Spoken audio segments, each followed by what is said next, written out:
Hi friends, welcome on my YouTube channel सभी गणित। Friend, जैसे कि आप स्क्रीन पे देख रहे होंगे, कुछ स्टेटमेंट आपको दिख रहे होंगे जो मैंने आपके लिए प्रिपेयर करे हैं, तैयार करे हैं फ्रेंड। और इन तीनों स्टेटमेंट का कैसे यूज़ है वो सब कुछ मैं यहाँ पे डिस्कस करने वाला हूँ। ठीक है, जो टॉपिक है वो स्क्यू सिमेट्रिक मैट्रिक्स पे है। ठीक है, जो सब्जेक्ट है वीडियो का थंबनेल में भी आपने देख लिया होगा, टॉपिक किस चीज़ पे है। ठीक है फ्रेंड, तो इसको सिमेट्रिक मैट्रिक्स को लेकर हम डिस्कस करने वाले हैं। इस पर हम बात करेंगे इसको सिमेट्रिक मैट्रिक्स होती क्या है, सारे डाउट क्लियर करने की मैं कोशिश यहाँ पे करने वाला हूँ। ठीक है फ्रेंड, तो उम्मीद करता हूँ वीडियो आप लास्ट तक देखिए जिससे आपके सारे डाउट क्लियर हो जाए। ठीक है, तो सबसे पहले तो मैं डेफिनेशन पे बात करना चाहूँगा कि इसको सिमेट्रिक मैट्रिक्स आखिर किसे कहते हैं। ठीक है, उसके बाद हम ये थ्री जो स्टेटमेंट हैं इन तीनों पे स्टेटमेंट पे विथ एग्जाम्पल के साथ इसे सॉल्व करेंगे। तो सबसे पहले हम डेफिनेशन रखते हैं इसको सिमेट्रिक मैट्रिक्स।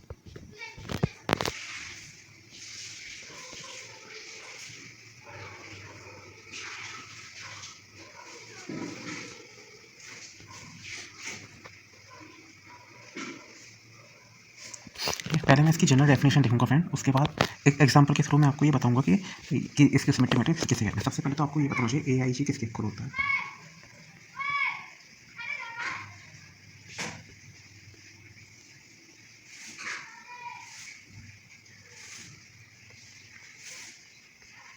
ठीक है, तो जीरो वैल्यू कब आएगी फ्रेंड, आई इक्वल टू जे के हो जाएगा। ठीक है फ्रेंड, और हम साथ में अगर मैं एक बात करूँ तो मैं यहाँ पे लिखता हूँ साइड में ए इक्वल होना चाहिए -1। ठीक है, ए डैश जो इक्वल होगा फ्रेंड वो -1 के इक्वल होगा। ये बात भी इसमें बहुत ध्यान रखनी है, इसकी डेफिनेशन के मेन पॉइंट है। ठीक है, अब ये तो रही इसकी जनरल डेफिनेशन। ठीक है, ए आई जे क्या A12 हो गया। ठीक है, ए आई मतलब आई की जे, मतलब कहने का ये है कि जो हम लिखते हैं, जैसे हमने लिख दिया A11 A12, ये आई जे पे हमें विशेष फोकस रखना है, स्पेशल फोकस रखना है कि ये हमें चेक करना है कि वहाँ पे ये वैल्यू क्या होगी। फॉर एग्जांपल मैं अभी आपको बताता हूँ, जैसे मैंने एक मैट्रिक्स ली, ठीक, भाई 2x2 की मैट्रिक्स ली है मैंने, भाई A11 आएगा, A12 आएगा, ये आई जे तो है, फिर 21 आता है और ये A22 आ गया। ठीक है, अगर मैं फर्स्ट रो में देखूँ ना, जो ये वाली है, ठीक है फ्रेंड, ये आई जे के है। और मैं इसको बात बिल्कुल मैं एकदम बेसिक से बता रहा हूँ जिससे ना भी समझ में आए वो सीधे समझ में आ जाए। ठीक है फ्रेंड, ठीक है, ए यहाँ पे क्या है, नोट इक्वल टू जे के।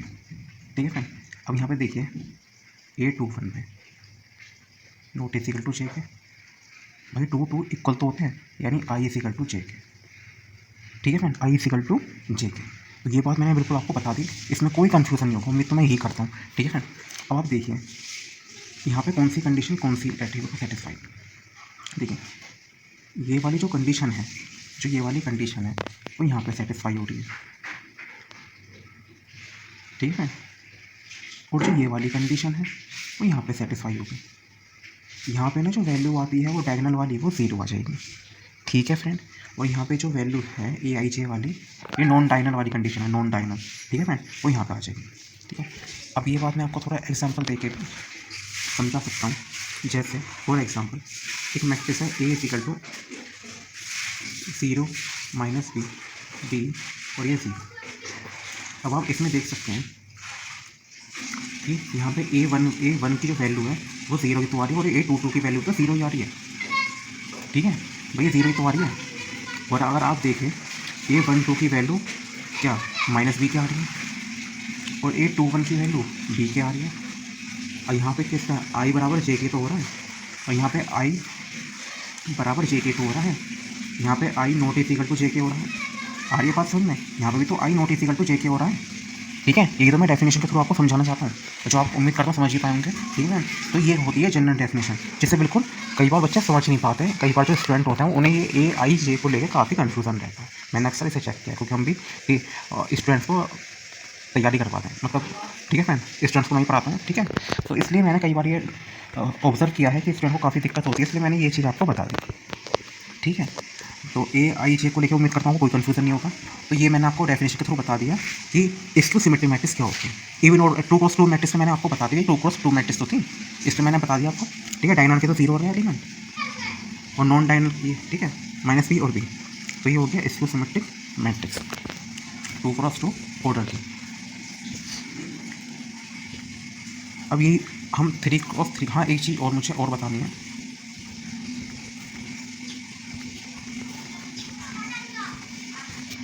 ए डेफिनेशन में ये पॉइंट भी था जो ए डैश माइनस ए के, ए डैश इजिकल टू माइनस ए के। तो सबसे पहले तो हमारा जो ए अभी मैंने क्या लिया था, तो मैंने ये तो लिया था 0 माइनस बी और ये 0, ये तो ए हो गया। ये अगर मैं ए डैश देखता हूँ, ए डैश कितना आएगा, तो वो जो ए डैश आएगा वो आ जाएगा 0 माइनस बी और ये 0।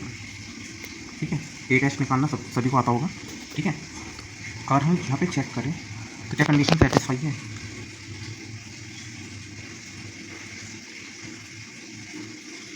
और हम इस मैट्रिक्स में माइनस के साथ मल्टीप्लाई कर दें,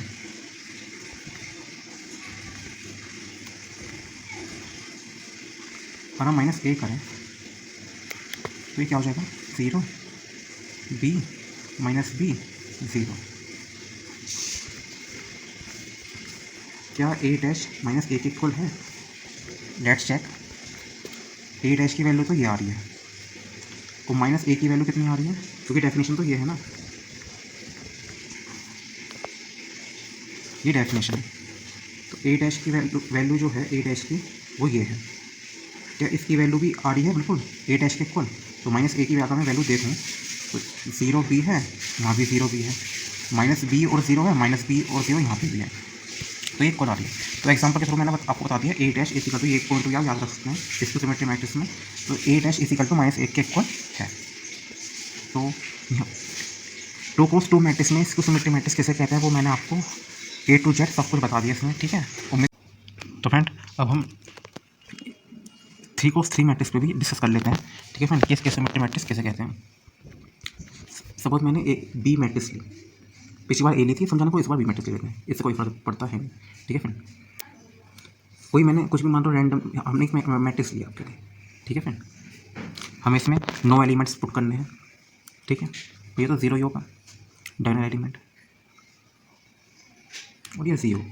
एक बार क्रॉस चेक कर लेते हैं। Diagonal A11 i equal to j पे 0 होता है ना, आई इजिकल टू जे, A11 0 ठीक है। सेकंड में यहाँ पे ठीक है, यहाँ भी ठीक है, यहाँ हाँ एक सीधे ठीक है, यहाँ भी हो गया। अब जरा इसका बी डैश निकाल लेते हैं। अब हम लगे हाथ इसका बी डैश भी निकाल लेते हैं। ठीक है फ्रेंड, तो जो फ्रेंड बी डैश आएगा, तो बी डैश क्या आएगा, फिर से एक बार मैट्रिक्स देखते हैं। ये होकर लिख लिया, इसको भी जल्दी से लिख देता हूँ मैं। फिर हो जाएगा minus H 0 F, minus H 0 F, फिर क्या हो जाएगा G minus F 0 third wide.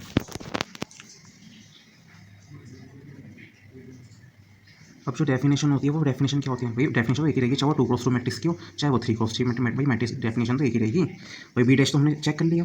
अब जरा माइनस की मल्टीप्लाई करके देखता हूँ बी में, क्या वो इसके इक्वल आएगा, अभी पता चल जाएगा। माइनस बी की मल्टीप्लाई करके देखता हूँ। ठीक है फ्रेंड,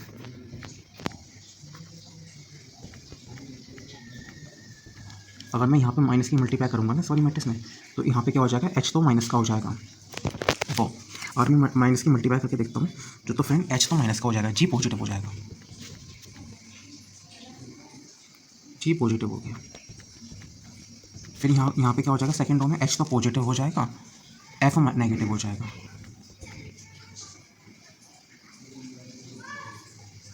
F नेगेटिव हो गया। ठीक है फ्रेंड, ये भी कर लिया हमने। थर्ड में क्या होगा, थर्ड में G तो नेगेटिव हो जाएगा, F पॉजिटिव हो जाएगा। ठीक है फ्रेंड, G तो मैंने क्या होता है आपको नेगेटिव हो जाएगा, और जो फ्रेंड F पॉजिटिव हो जाएगा ये। अब मैं देखता हूँ क्या माइनस बी डैश के इक्वल आ भी रहा है नहीं आ रहा, तो फर्स्ट अब चेक करते हैं, जल्दी से चेक करते हैं फिर स्टेटमेंट पे आते हैं। पहली है 0 माइनस एच जी, और माइनस बी में क्या आ रहा है 0 माइनस एच जी, पास हो गई। फिर क्या आ रहा है H0 minus F, H0 minus F, ये भी पास हो गई। माइनस GF0 माइनस GF0, ये भी पास हो गई। ठीक है, तो फ्रेंड आप देख सकते हैं यहाँ पे जो डेफिनेशन है वो यहाँ पे कंप्लीट हो रही है। कौन सी वाली डेफिनेशन? ये वाली, यानी 3x3 मैट्रिक्स में मैंने इसको सिमेट्रिक मैट्रिक्स आपको बता दिया और 2x2 मैट्रिक्स में बता दिया। अब बस जल्दी से स्टेटमेंट खत्म कर दें फ्रेंड। बिल्कुल मैंने धीरे धीरे बताया आपको, लेकिन चाहे आपका समय लग रहा हो, लेकिन फ्रेंड आपको मैंने ये उम्मीद करता हूँ बिल्कुल अच्छी तरह क्लियर कर दिया होगा। ठीक है फ्रेंड, ये आप कभी नहीं भूलोगे, बिल्कुल मैंने डिटेल में आपको बताया। बस स्टेटमेंट और देख लेते हैं। Determinant of A symmetric matrix of odd order is 0। अब एक डिटरमिनेंट लेता हूँ मैं, देखता हूँ ऑड ऑर्डर के डिटरमिनेंट का क्या जो सिमेट्रिक्स होती है, तो उसकी जो वैल्यू आती है वो 0 आती है। चलो भी मैं चेक करके बताता हूँ। आपके लिए मैंने एग्जांपल ले रखा तैयार है, जिससे आपका टाइम ज़्यादा वेस्ट ना हो। 3 मैट्रिक्स ऑड ऑर्डर की मैंने मैट्रिक्स लिया। अब मुझे जो मैं सोल्व करके देखता हूँ, ये सोल्व करके कि ये आखिरकार होता है डिटरमिनेंट देना है जिसका डिटरमिनेंट का साइन ये तो होता है। अब मुझे इसका डिटरमिनेंट निकालना 0 1 -2 0 क्या था 0 1 -2 0 1 -2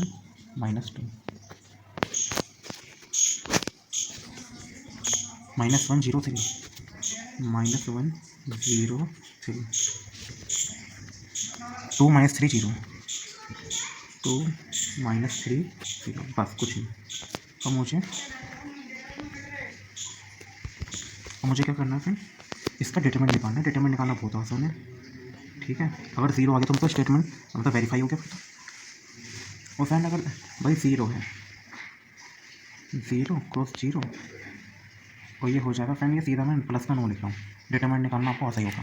फिर -1 करो 0 × -1, फिर यहाँ पे आ जाएगा फ्रेंड 2 क्रॉस 3 -6, फिर प्लस -2 क्रॉस, भैया प्लस का 3 हो जाएगा और ये फ्रेंड पूरा 0 हो जाएगा।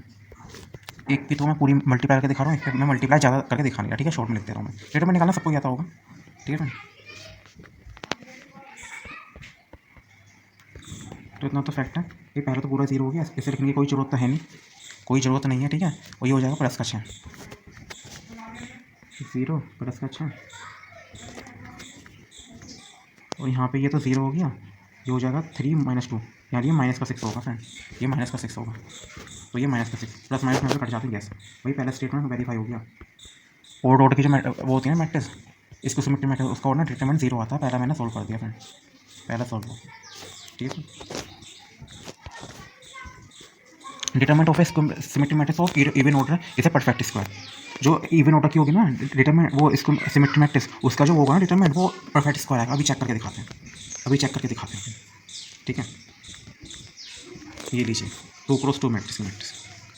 अब मुझे इसका डिटरमिनेंट चाहिए फ्रेंड।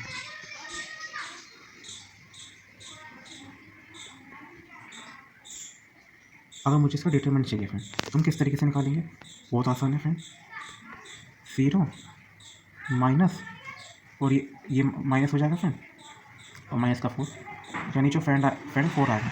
आंसर कितना आएगा फ्रेंड? 4 ही तो आएगा। और 4 के किसका स्क्वायर होता है? 2 का स्क्वायर, मतलब 2 का स्क्वायर 4 होता है। परफेक्ट स्क्वायर की बात हो रही है। स्टेटमेंट सेकंड में प्रूफ हो गया, वही 4 आया आंसर। सिंपल सी बात है, इवन ऑर्डर में। ठीक है फ्रेंड, सेकंड स्टेटमेंट प्रूफ, क्योंकि 2 का स्क्वायर 4 ही तो होता है, परफेक्ट स्क्वायर आ गया। सेकंड स्टेटमेंट क्या हो गया फ्रेंड? वेरीफाइड हो गया, वेरीफाइड। ठीक है, थर्ड स्टेटमेंट क्या है? Every diagonal element of A symmetric matrix is 0। ठीक है, सच बात है। जितनी भी मैंने इसको सिमेट्रिक मैट्रिक्स लिए ना, चाहे से इसको चेक कर लो, चाहे इसको चेक कर लो, इस वक्त इनके जो डायगोनल एलिमेंट है वो 0 तो आ रहा है। अब इस स्टेटमेंट पे भी मैंने आपके लिए एग्जांपल तैयार करा है। मतलब ये वीडियो देखने के बाद इसको सिमेट्रिक मैट्रिक्स का कोई डाउट रहने का नहीं, ये सोच के मैंने ये वीडियो आपके लिए तैयार करी है। अब इसमें ये बहुत फेमस एग्जाम में क्वेश्चन आ चुका है। ये जहाँ तक मुझे याद है ये आया है CUET में। ठीक है फ्रेंड, इसमें इस क्वेश्चन में क्या पूछा गया था? Find XYZ। कहा था XYZ की वैल्यू निकाल दो। ठीक है फ्रेंड, XYZ की ना से वैल्यू निकालने को कहा गया था, तो मैं निकाल के दिखाता हूँ। और आपको स्टेटमेंट निकाला था, आप बहुत इसे ईजिली कर पाएंगे। जैसे फ्रेंड इसको देखिए, पहली वैल्यू आ गई, क्योंकि जो इसकी ये मैट्रिक्स होती है ना, इसको सिमेट्रिक मैट्रिक्स, इसके डायगोनल एलिमेंट 0 होते हैं। तो फ्रेंड 2x - 1, ठीक है फ्रेंड, 2x - 1 को हम किसके इक्वल लिखेंगे? वही 0 के इक्वल होते हैं। एक्स की वैल्यू कितनी आ जाएगी? 1/2 आ जाएगी। पहली वैल्यू निकल गई, एक्स की वैल्यू 1/2। ठीक है फ्रेंड, a11 की वैल्यू 0 होती है, अब a22 की वैल्यू 0 होती है, तो उसके अकॉर्डिंग क्या हो जाएगा? 3y - 2 = 0। एक बार मैं क्रॉस चेक कर लेता हूँ। यस, 3y - 2 है ना, -2 है। y की वैल्यू 2/3 आ गई। ठीक है फ्रेंड, 4z - 3, 4z - 3, a33 की वैल्यू। ठीक है, तो फ्रेंड यहाँ पे z की वैल्यू कितनी आ जाएगी भाई 3/4 आ जाएगी। हमसे पूछिए एक्स वाई जेड की वैल्यू, तो एक्स वाई जेड की जो वैल्यू आ जाएगी वो कितनी आ जाएगी 1/2, ठीक है फ्रेंड। और वाई की वैल्यू कितनी आई थी 2/3 अभी निकाली पीछे, ठीक है। इसकी वैल्यू कितनी आई है 3/4, 3/4, 3 से 3 कैंसिल होगा, 2 से 2 कैंसिल होगा, आंसर कितना आ गया 1/4, ठीक है फ्रेंड। तो 1/4 इसका आंसर क्या, तीनों स्टेटमेंट करा दी है, डेफिनेशन करा दी, 2 क्रॉस 2 मैट्रिक्स में इसको सिमेट्री मैट्रिक्स किसे कहते हैं वो भी करा दी, 3 क्रॉस 3 मैट्रिक्स में इसको सिमेट्री मैट्रिक्स किसे कहते हैं वो भी करा दी, बिल्कुल डिटेल में आपको मैंने बता दिया इसको सिमेट्री मैट्रिक्स होती क्या है। मैंने इस पर ना कॉम्पिटेटिव एग्जाम में बहुत क्वेश्चन बनते हैं, चाहे वो पीजीटी का एग्जाम ले लो, आप CUET का एग्जाम ले लो, और भी अदर मैथमेटिक्स के जो एग्जाम होते हैं उसमें बहुत क्वेश्चन बनते हैं, इसलिए मैंने इस टॉपिक को लिया था, ठीक है। मैं चाहे मेरे चैनल पर कोई सी वीडियो देख लो, चाहे हायर मैथमेटिक्स की हो, चाहे अदर कॉम्पिटेटिव एग्जाम हो, SSC की हो, मैं सारे मेन टॉपिक पे ही वीडियो बनाता हूँ, ठीक है फ्रेंड। और हर वीडियो में आपको कुछ ना कुछ तो मिलेगा सीखने को, कोई, ठीक है ना, चाहे वीडियो कम हो मेरे चैनल पे, लेकिन हर वीडियो में आपको कुछ ना कुछ मिलेगा। यदि वीडियो आपको समझ में आई हो, अगर अच्छे लगे हो टॉपिक, तो आप चैनल को सब्सक्राइब जरूर करें, यदि लगता है आपको कुछ आपको बेनिफिट मिला है, ठीक है फ्रेंड। और ज़्यादा से लोगों में से शेयर करें, और वीडियो अच्छी लगे तो लाइक जरूर करें। Thanks for watching this video.